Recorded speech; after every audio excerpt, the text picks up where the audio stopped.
Before beginning this presentation, several design features of the PMT Halo deserve special attention. First, nylon ball joints are used to connect the halo rods to the ring and vest. These joints are designed to allow maximum adjustability and facilitate accurate and rapid cervical spine positioning. Secondly, the PMT Halo is constructed of lightweight graphite and titanium, rendering the device CT and MRI conditional. Recent studies have documented that this combination produces the clearest MRI images. Stainless steel pins or attachments should not be used with the PMT Halo.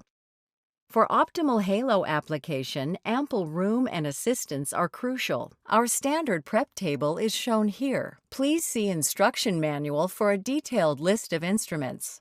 Prior to positioning the patient, ring and vest size are approximated from patient measurements.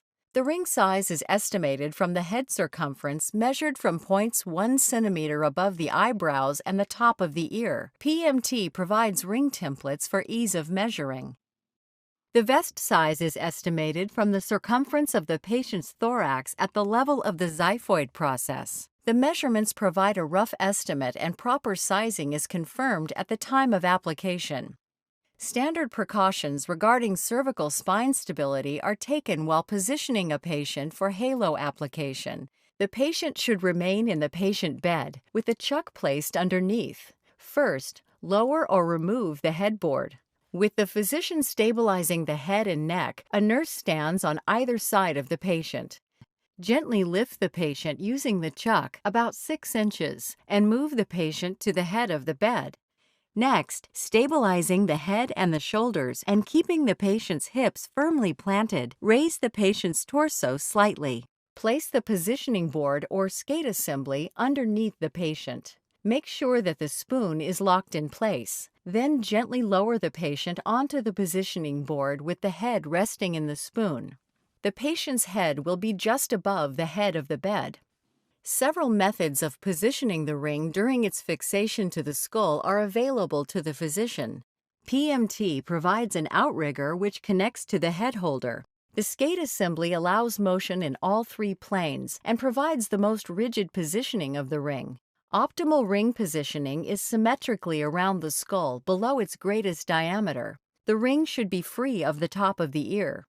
Additionally, ring position dictates pin position. Anterior pins must be placed in the anterior safe zone, which is slightly superior to the lateral half of the eyebrow. Care must be taken to avoid the supraorbital nerve, supratrochlear nerve, temporal artery, and temporalis muscle. Pins through the temporalis muscle are anchored in relatively thin bone and will cause pain during mastication. After shaving the hair and with the ring held in proper position, swab the head with betadine. Use an exam light to locate the pin sites. Pin sites should be at a diagonal, as close to a 180-degree angle as possible. Posteriorly, the pins are placed in the relatively thick occipital bones. The skin beneath the appropriate holes is anesthetized with 1% lidocaine and epinephrine in a sterile fashion. For stability during pin insertion, the ring may be held manually or plastic-capped positioning pins may be inserted through vacant holes in the ring. The pins are inserted using 2 torque screwdrivers. The wrenches are initially set to 2 inches per pound, and diagonally opposite pins are tightened simultaneously.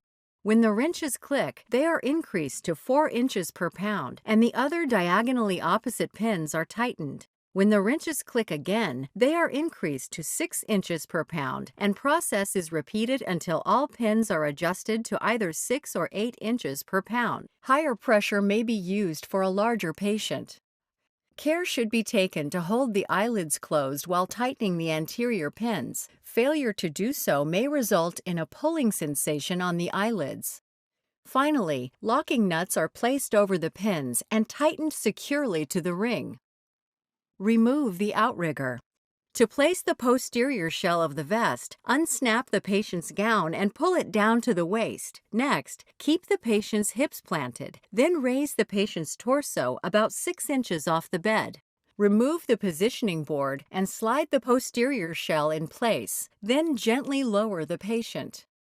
Correct orientation is ensured by keeping the lateral holes at the base of the head block. When properly attached, the head block should form a T above the patient's head. The anterior portion of the vest is connected at the sides and over the shoulders to the posterior shell, engaging the interlocking tabs. The vest should be pulled snugly around the waist. The shoulder straps should be adjusted to allow one hand to fit between the vest and the patient's shoulder. The anterior shell is different than the posterior shell in that it possesses a breakaway seam or cardiac crease for CPR at the xiphoid line. All of the nylon balls on the vest and head holders are loosened. The anterior rods are slid caudad from the head blocks through the vest. Rods should not extend further than the vest anteriorly. With all the nylon balls loose, the degree of flexion and extension, rotation and translation of cervical spine may be adjusted. Following adjusting, dictated by the nature of the patient's injury, all the superstructure attachment points are tightened with the torque wrenches. For this, the larger bit is placed in the wrench and is set to 30 inches per pound. Research has shown that this torque setting yields the maximum degree of patient safety. Once the procedure is complete, carefully remove the positioning board.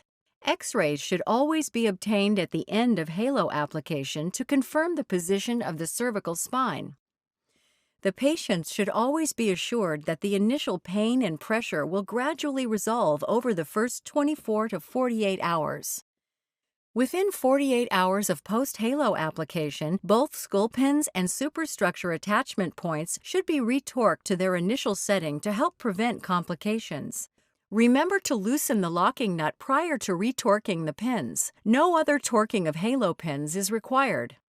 Note: many physicians prefer to keep the collar on during the procedure to help stabilize the head and neck during application. Note: if the patient suffers a skull fracture or laceration, place pins on either side of the injury. Routine pin care consists of gentle cleansing of the pin site with hydrogen peroxide, cut to half strength with saline or distilled water daily. Use a clean swab at each pin site to prevent infection. Benzocaine ointments are not recommended. Use a fresh hydrogen peroxide solution each day. The most common complications are pin loosening, pin infection, and skin breakdown.